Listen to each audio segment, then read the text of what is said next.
Autobiography of a Yogi, Chapter 5. A perfume saint displays his wonders. To everything there is a season and a time to every purpose under the heaven. I did not have this wisdom of Solomon to comfort me. I gazed searchingly about me on any excursion from home for the face of my destined Guru. But my path did not cross his own until after the completion of my high school studies. 2 years elapsed between my flight with Amar toward the Himalayas and the great day of Sri Yukteswar's arrival into my life. During that interim, I met a number of sages, the perfume saint, the tiger Swami, Nagendranath Baduri, Master Mahasaya, and the famous Bengali scientist Jagdish Chandra Bose. My encounter with the perfume saint had two preambles, one harmonious and the other humorous. God is simple, everything else is complex. Do not seek absolute values in the relative world of nature. These philosophical finalities gently entered my ear as I stood silently before a temple image of Kali. Turning, I confronted a tall man whose garb, or lack of it, revealed him a wandering sadhu. You have indeed penetrated the bewilderment of my thoughts. I smiled gratefully. The confusion of benign and terrible aspects in nature, as symbolized by Kali, has puzzled wiser heads than mine. Few there be who solve her mystery. Good and evil is the challenging riddle which life places sphinx like before every intelligence. Attempting no solution, most men pay forfeit with their lives, penalty now, even as in the days of Thebes. Here and there, a towering lonely figure never cries defeat. From the maya of duality, he plucks the cleaveless truth of unity. You speak with conviction, sir. I have long exercised an honest introspection, the exquisitely painful approach to wisdom. Self scrutiny, relentless observance of one's thoughts, is a stark and shattering experience. It pulverizes the stoutest ego. But true self analysis mathematically operates to produce seers. The way of self expression, individual acknowledgements, results in egotists sure of the right to their private interpretations of God and the universe. Truth humbly retires, no doubt, before such arrogant originality. I was enjoying the discussion. Man can understand no eternal verity until he has freed himself from pretensions. The human mind, barred to a century's line, is teeming with repulsive life of countless world delusions.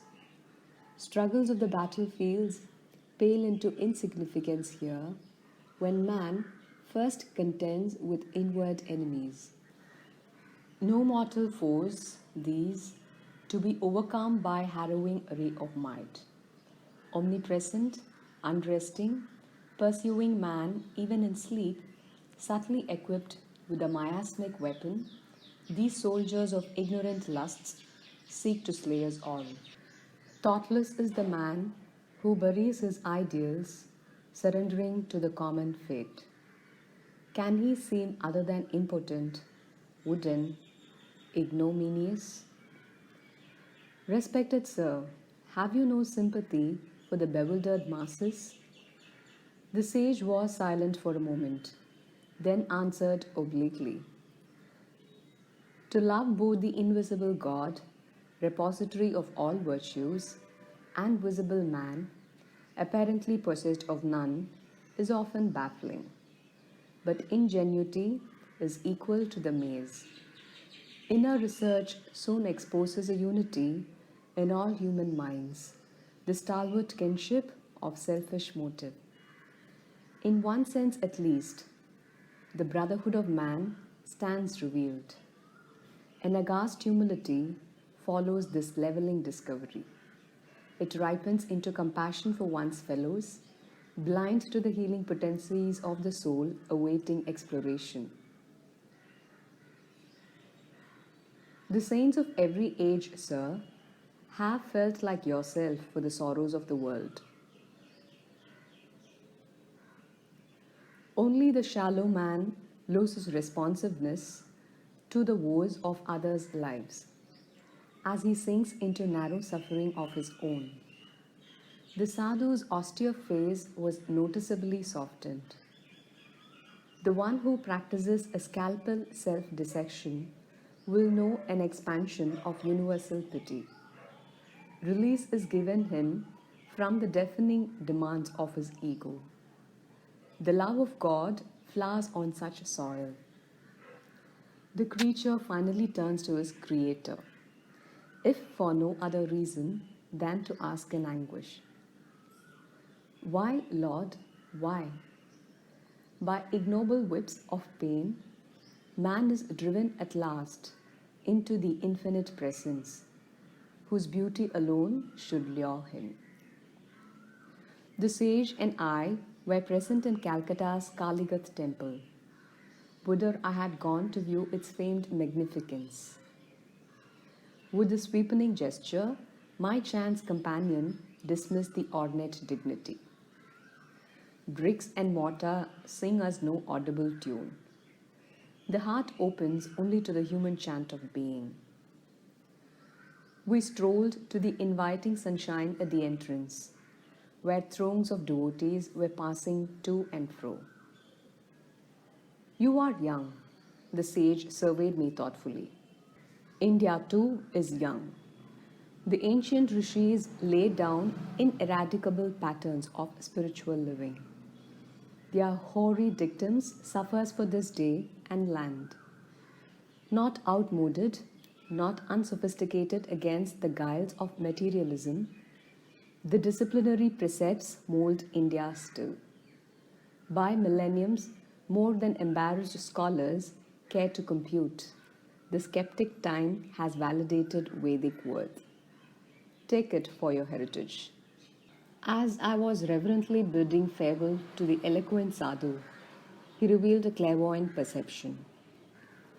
"After you leave here today, an unusual experience will come your way." I quitted the temple precincts and wandered along aimlessly. Turning a corner, I ran into an old acquaintance, one of those long-winded fellows whose conversational powers ignore time and embrace eternity. "I will let you go in a very short while if you tell me all that has happened during the 6 years of our separation." What a paradox! I must leave you now. But he held me by the hand, forcing out tidbits of information. He was like a ravenous wolf. I thought in amusement. The longer I spoke, the more hungrily he sniffed for news. Inwardly, I petitioned the goddess Kali to devise a graceful means of escape. My companion left me abruptly. I sighed with relief and doubled my pace, dreading any relapse into the garrulous fever. Hearing rapid footsteps behind me, I quickened my speed. I dared not look back. But with a bound, the youth rejoined me, jovially clasping my shoulder. "I forgot to tell you of Ganda Baba, perfume saint, who is gracing yonder house." He pointed to a dwelling a few yards distant. "Do meet him. He is interesting. You may have an unusual experience. Goodbye." And he actually left me. The similarly worded prediction of the sadhu at Kaligat temple flashed in my mind. Definitely intrigued, I entered the house and was ushered into a commodious parlor. A crowd of people were sitting, orient-wise here and there on a thick orange-colored carpet. An odd whisper reached my ear. "Behold Ganda Baba on the leopard skin. He can give the natural perfume of any flower to a scentless one, or revive a wilted blossom, or make a person's skin exude delightful fragrance." I looked directly at the saint. His quick gaze rested on mine. He was plump and bearded, with dark skin and large gleaming eyes. Son, I am glad to see you. Say what you want. Would you like some perfume? What for? I thought his remark rather childish. To experience the miraculous ways of enjoying perfumes. Harnessing God to make odors? What of it? God makes perfume anyway. But he fashions frail bottles of petals for fresh use and discard. Can you materialize flowers? I materialize perfumes, little friend. Then scent factories will go out of business. I will permit them to keep their trade. My own purpose is to demonstrate the power of God. Sir, is it necessary to prove God? Isn't He performing miracles in everything, everywhere? Yes, but we too should manifest some of His infinite creative variety. How long did it take to master your art? 12 years. For manufacturing scents by astral means? It seems, my honored saint, you have been wasting a dozen years for fragrances which you can obtain with a few rupees from a florist's shop. Perfumes fade with flowers. Perfumes fade with death. Why should I desire that which pleases the body only? Mr. Philosopher, you please my mind. Now stretch forth your right hand. He made a gesture of blessing. I was a few feet away from Ganda Baba. No one else was near enough to contact my body. I extended my hand, which the yogi did not touch. What perfume do you want? Rose. Be it so.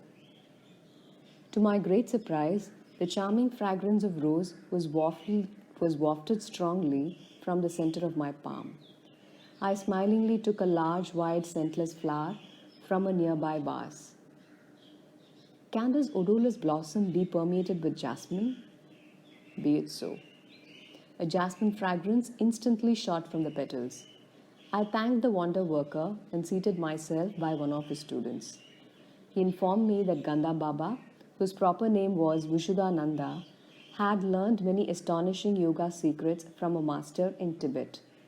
The Tibetan yogi, I was assured, had attained the age of over 1,000 years. His disciple Ganda Baba does not always perform his perfume feats in the simple verbal manner you have just witnessed. The student spoke with obvious pride in his master. His procedure differs widely to accord with diversity in temperaments. He is marvelous. Many members of the Calcutta intelligentsia are among his followers. I inwardly resolved not to add myself to their number. A guru too literally marvelous was not to my liking. With polite thanks to Ganda Baba, I departed. Sauntering home, I reflected on the 3 varied encounters the day had brought forth. My sister Uma met me as I entered our Gurpur road door. You are getting quite stylish, using perfumes. Without a word, I motioned her to smell my hand. What an attractive rose fragrance. It is unusually strong. Thinking it was strongly unusual, I silently placed the astrally scented blossom under her nostrils. Oh, I love jasmine. She seized the flower. A ludicrous bafflement passed over her face as she repeatedly sniffed the odor of jasmine from a type of flower she well knew to be scentless. Her reactions disarmed my suspicion that Ganda Baba had induced an autosuggestive state whereby I alone could detect the fragrances. Later, I heard from a friend, Alakananda, that the perfume saint had a power which I wish were possessed by the starving millions of Asia and today of Europe as well. I was present with 100 other guests at Ganda Baba's home in Burdwan. Alakananda told me. It was a gala occasion. Because the yogi was reputed to have the power of extracting objects out of thin air, I laughingly requested him to materialize some out-of-season tangerines. Immediately, the luchis which were present on all the banana leaf plates became puffed up. Each of the bread envelopes proved to contain a peeled tangerine. I bit into my own with some trepidation, but found it delicious. Years later, I understood by inner realization how Ganda Baba accomplished his materializations. The method, alas, is beyond the reach of the world's hungry hordes. The different sensory stimuli to which man reacts, tactual, visual, gustatory, auditory, and olfactory, are produced by the vibratory variations in electrons and protons. The vibrations, in turn, are regulated by lifetrons, subtle life forces, or finer than atomic energies, intelligently charged with the five distinctive sensory idea substances. Ganda Baba, turning himself with the cosmic force by certain yogic practices, was able to guide the lifetrons to rearrange their vibratory structure and objectivize the desired result. His perfume, fruit, and other miracles were actually materializations of mundane vibrations and not